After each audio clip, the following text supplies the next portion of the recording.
If anybody's actually famous with a pretty big YouTube channel about vehicles called B is for Build, then you already know about their huge, huge episodes and runtimes of their car builds. Now, I don't know about you, but for me being a YouTuber, and my channel's not even big, okay? You look all over it and be like, God damn, this guy's pathetic, but at least he's kind of getting up there.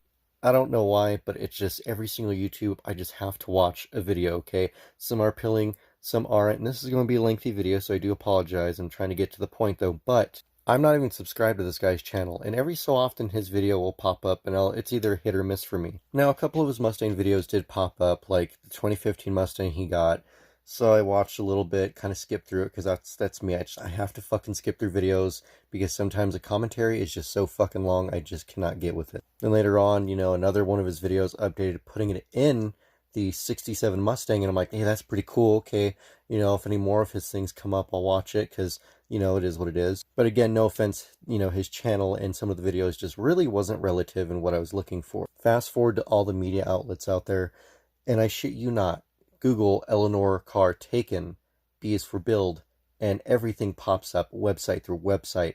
And when I got a hold of this information, I'm like, holy shit. And I read through some of it. I saw one of the YouTube videos of some other YouTuber talking about it. So I quickly went to B for Build's YouTube page, saw his video, and I'm like, holy shit, this is crazy. So some detail kind of went out there and it was pretty good, but I was like, okay, so for the past days that this has happened, it has impacted my fucking work life, going to work, thinking about this.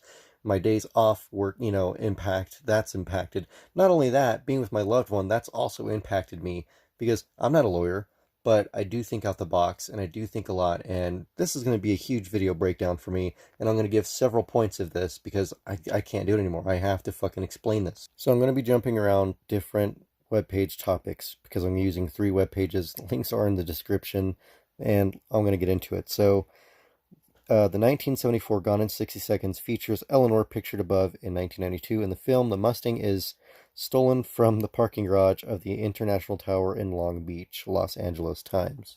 Halicki, who accuses Shelby of working with a Texas company to produce unauthorized Eleanor knockoffs, claims in lawsuits that the modern-day Eleanors violate copyrights she owns. So now all this is going on in March 1st, 2008.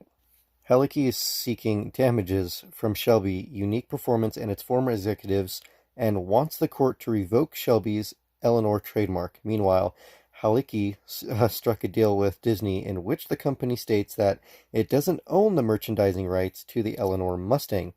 That agreement, Halicki's lawyers continued, gives her exclusive rights to vehicles named Eleanor, no matter what they look like.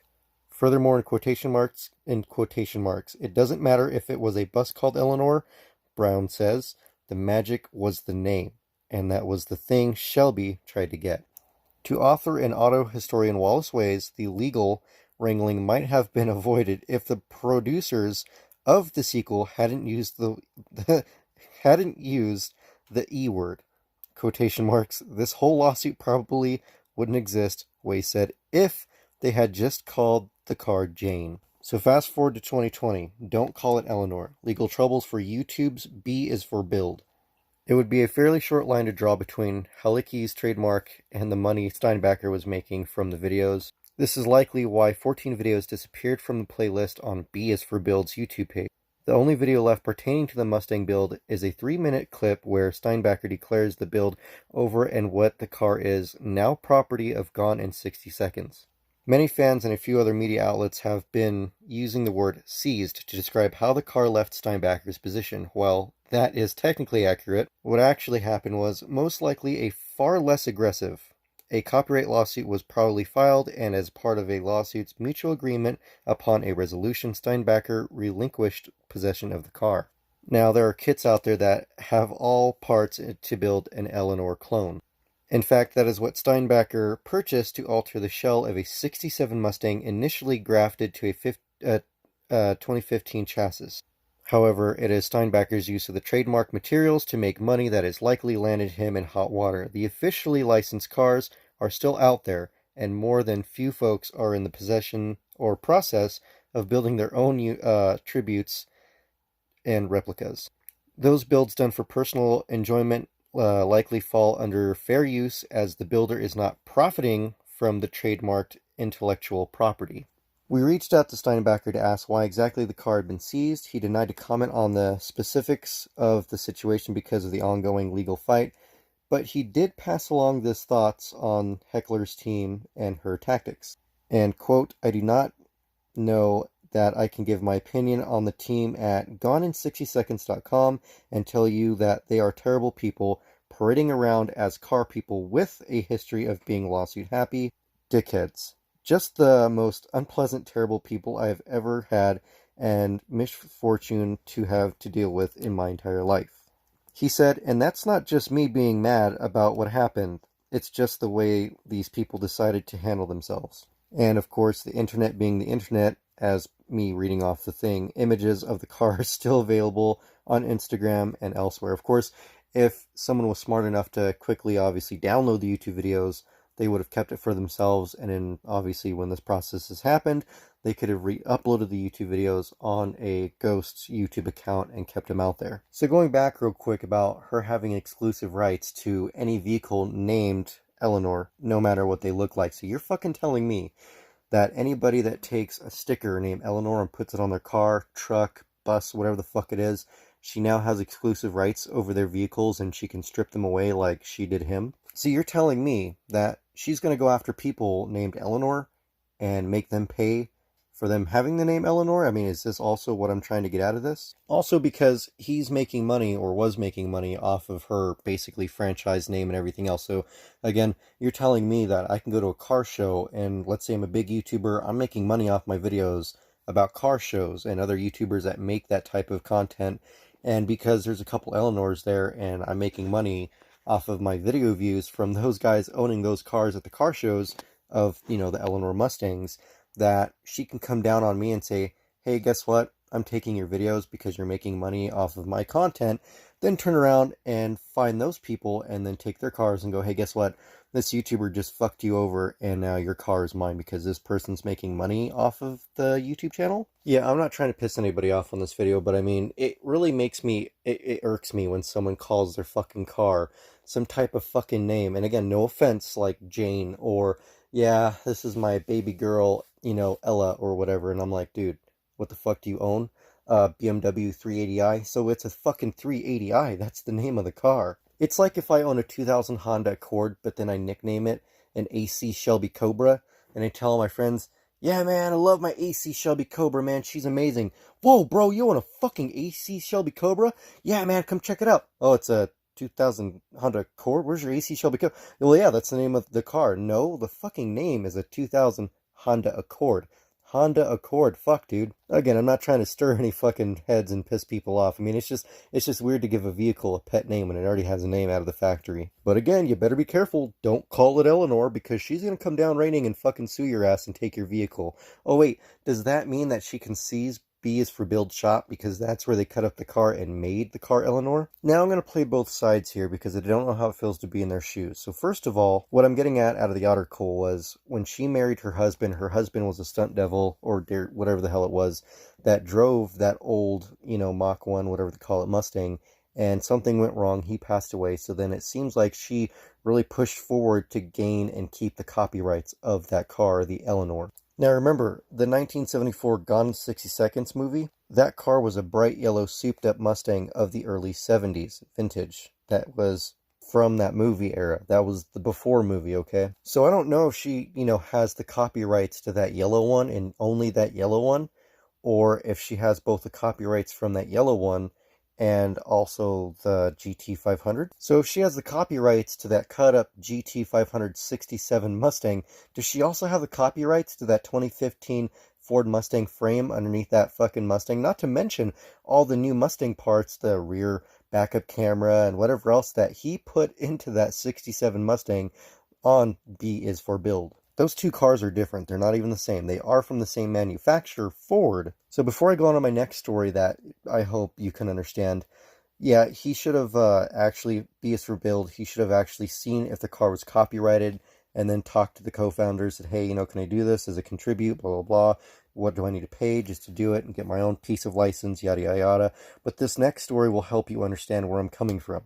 Disney reportedly refuses to allow Spider-Man engraving on tombstone of dead boy who loved superhero. A grieving father who lost his 4-year-old son last year claims Disney is not allowing him to include an etching of a Spider-Man on the boy's tombstone, citing company policy. So I do apologize because, when I went to school, it's going to be very hard for me to understand and spell this disease out. But Lloyd James, the father of Ollie, said that he asked the entertainment company to include the superhero on his son's grave. The boy suffered from leukodystrophy, a rare genetic condition, for 2 years before his passing in December. Now, what is that disease? Leukodystrophies are a group of rare progressive metabolic genetic diseases that affect the brain, spinal cord, and often the peripheral nerves. Ollie was given a Spider-Man themed funeral as he loved the young hero, and his last vacation before he died was to Disneyland to meet him, Spider-Man. To honor Ollie's love of the Marvel superhero, Jones wanted a photo of the Spider-Man engraved on his late son's grave. He said he asked the local council for permission and was told to contact Walt Disney Company. So here's the juicy part, and here's what really gets interesting. Disney, which did not return Fox News' request for comment, reportedly refused to allow the boy's tombstone to feature Spider-Man, claiming that doing so would ruin the innocence and magic. It would ruin the innocence and magic of the company's famed characters. But wait, in the movie Spider-Man, didn't a lot of characters die? 17 characters who died because of the Spider-Man movie. Let's see here. Ben Parker, Dr. Octopus, Ezekiel Sims, Craven, Sally Averill, Captain George Stacy, the burglar who killed Uncle Ben, Spencer. But no. Doing so would ruin the innocence and magic of the company's famed characters. And Jones said, I wasn't really expecting this. It's another massive blow. I felt sure that they would allow it. Jones told Metro, claiming that he believes that the decision came down to money. That makes no sense to me. Characters die in their films all the time, as obviously I stated. The father added, Ollie's last holiday was at Disneyland. He loved Spider-Man, and we had bought him all the toys. But now he has died, and we won't be spending any more money. They don't care. So Ollie Jones has died in December after a 2-year battle with his disease. So real quick, I want you to put your thoughts and just imagine for an instant both B is for Build and this poor young boy's parents. But first, B is for Build, and just think, you put all your freaking money into this 2015 Mustang that is wrecked, so you put it in a 67 frame, or a 67, chassis, whatever, and then you go ahead and start building it up. Of course, in the beginning, you should have gotten the rights, but you didn't. And again, you're spending more money about all the body modifications that anybody can buy on the fucking internet. Hell, they could put it in a Honda for whoever fucking cares. And even if you're not that YouTuber, you're just doing this out of your garage, and you're going against your wife about this, and then this woman comes crashing down on you and then just strips your fucking love from you because that's what you wanted to do. This has already stirred up the car community, and it's pissed off so many fucking people. I couldn't imagine being in the shoes of this kid's parents and, hoping that Disney would reach out to me and let me put a fucking engraving of Spider-Man on my fucking kid's tombstone, funeral, whatever it is, and it's a huge debacle. So what happens to the YouTubers that, let's just say they started a brand new channel, they just built the 67 GT500 Eleanor Mustang, same paint job, they named it Eleanor, and they're not making any money off the YouTube video, but then they make other YouTube videos of their life, they're going on vacations, they're making videos of their motorcycles, and out of nowhere, now they get monetized, they're making money. Does that mean she gets to come down and now take their car because now they're making money off that one video that they just made years ago before the channel was monetized? Again, I'm making these points up because we all need answers in this situation. And the question persists. If my daughter goes ahead and takes her Twitch account that you can make money on, all this bullshit, and so anyway, she goes ahead and takes her video and goes outside and goes to her Ford Raptor or her, I don't know, Dodge Challenger and goes, yeah, check this out, this is my car, and now her Twitch followers are sending her as little as 1 cent to a couple dollars to a couple $100. So that gives this woman the right to come down and take her account, her Twitch account, take her video streams down and sue her and get the money back from calling her Ford Raptor a Twitch thingy. And let's not stop there. Let's say she goes to a car meet and goes, oh yeah, check this out, the Eleanor Mustang. Making money off it. People are going, dude, that's so cool. Love your content. I'm going to send you $1. you're putting this car out there that is the Eleanor that somebody built, fan-based, and wanted to just show off. Guess what? Does that still make this right for this person to come take all her shit down and sue her? Wow, I just watched a video from the YouTuber called It's Fabio Games, and the title states, "The Crew 2 Ford Mustang GT500 Eleanor from Gone in 60 Seconds, Pimp My Ride." It went from a normal GT500 Mustang, and he basically bought the things in the game for it to look like that. So does that mean that now his content can get pulled because the Mustang in that game is now copyrighted? Is that how this works? Allow me to break this detail a little bit lower so that way other people can understand this. Have you ever seen or been to a Comic-Con and you've seen all the people that dresses up as their favorite characters that are trademarked, I'm sure of, like Dragon Ball Z, Halo, Gundam Wing, Blade, it doesn't matter whether it's a fucking movie franchise or a video game. Anyone and everyone has at least done it. If you ask me what my favorite character is from a video game, obviously it's Halo, it's Master Chief. Doesn't matter if it's 1 through 4 or 5, you know what I mean? Master Chief is such a cool he's such an amazing icon. And if you go on YouTube and look up the Master Chief costume, you can see a lot of people have actually made him. But not once have I seen Bungie and 343 Industries come down on these people and go, hey, we're taking your costume, we're taking everything that you own, you're making money on these YouTube videos.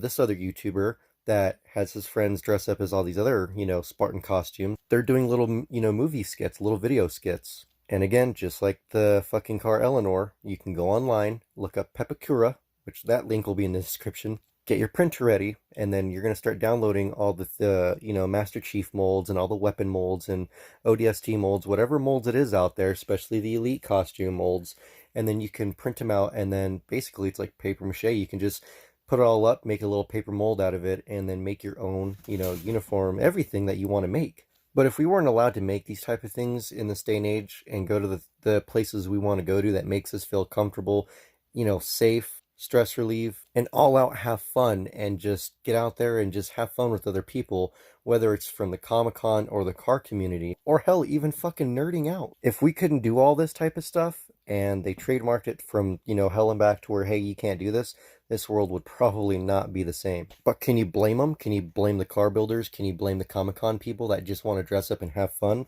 You can't. Guess what? Everybody who wants to have fun, they're going to do something. If there's a will, there's a way. Oh, what's that? You bought a V8 Dodge Challenger from us, but now you want to do a Hellcat swap and put a, supercharger or procharger on there, turbocharger, and give it over 700 horsepower? Nope, can't do that. Instead, because it's all copyrighted, you're going to have to either sell us your car, and then whatever money you have left over, put it in this other one, and then you're just going to have to buy a brand new Hellcat or Demon or Red Eye. You see, where the hell, that wouldn't even work. That would piss off so many people. A while ago, I just watched a YouTube video called Eleanor Mustangs Are Played Out, Joe Rogan and Richard Rawlings. Now, this video has 521,000 views. It was 1 year ago, and the video is monetized, meaning they're making money off of the podcasts that they're covering. And because they said the name Eleanor and showed the famous car that obviously has been licensed to sell throughout the United States and I guess wherever else, I'm guessing that this woman can now come down and basically take down their channel and their YouTube video because now they're making money off of her content, right?